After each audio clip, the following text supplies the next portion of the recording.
berkaitan dengan bimbingan keagamaan untuk anak jalanan dan anak pang.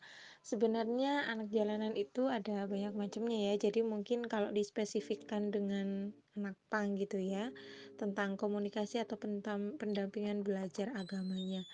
Kalau dari sudut pandang saya secara psikologis, jadi ada hal-hal yang diperhatikan dulu gitu. Kalau misalnya memang di situ ada problem, ada masalah berkaitan dengan keagamaan gitu ya, atau misalnya uh, apa yang menjadi problem risetnya gitu di dalam pembimbingan. Kalau kita mau ngambil judul pembimbingan, pola pembimbingan atau pola komunikasinya seperti apa, ada beberapa hal yang perlu diperhatikan. Yang pertama, kita harus pahami dulu ya, karena ini ciri khasnya psikologi sih, ciri khas. Tapi ini menurut saya penting untuk difahami ketika kita mau mengambil sebuah problem riset gitu ya.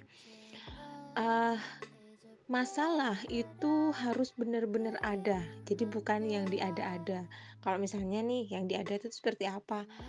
Kayaknya anak pang itu ini ya, kok kayaknya dia nggak sholat ya, dia nggak gini ya, ini keagamaannya kayak gitu tuh. Nah itu kan kadang itu adalah perspektif kita. Nah bagaimana perspektif itu benar-benar ada dan mereka rasakan, baru kita bisa mengambil langkah selanjutnya.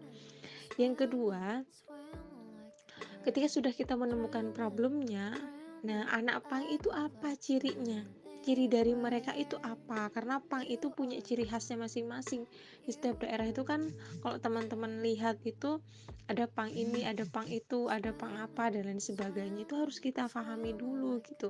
Setelah kita pahami karakternya, cirinya, termasuk mereka itu berada di usia-usia berapa sih gitu ya. Biasanya kan berada di usia-usia perkembangan yang remaja, yang berada di fase labil, fase pencarian jati diri dan lain sebagainya. Itu kan mereka rata-rata masih berada di pola itu gitu. Nah, untuk bisa berkomunikasi dengan mereka, kita harus paham karakter mereka, tentunya karakternya anak remaja.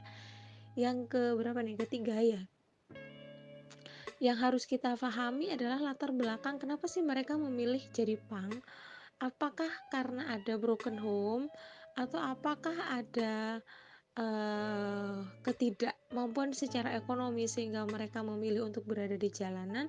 Ini juga harus kita pahami, karena kalau nanti tiba-tiba kita berkomunikasi uh, ala kita gitu ya, akan susah. Maka kalau dibilang berkomunikasi itu kan, untuk kita berkomunikasi dengan orang, kita harus bisa menyampaikan apa yang ingin kita sampaikan kepada dia, dan dia menerima sama seperti apa yang kita maksudkan. Nah itu kan komunikasi yang diinginkan atau proses pembelajaran agama yang diinginkan. Maka pastikan gaya komunikasi kita adalah gaya komunikasi yang tidak menceramahi, gaya komunikasi yang peer, yang saling mengerti. Kita itu berkomunikasi saling memperjuang serasa senasib dengan mereka. Kalau kita posisinya jauh gitu ya, ya nggak akan nyambung gitu. Ibaratnya kalau dia terlihat kayak pang banget dan kita kayak alim banget kayak gitu kan, jadinya bukan berarti saya meminta untuk misalnya peneliti harus ngepang juga, enggak. Artinya usahakan tidak membuat gap yang terlalu jauh antara kita sebagai peneliti dan mereka. Dan yang paling penting adalah adanya kesadaran mereka mau nggak belajar gitu, karena percuma kalau nggak ada kemauan dan keinginan bahkan sedikit pun dari mereka untuk kita melakukan proses pembelajaran atau pembimbingan agama, akan susah ya.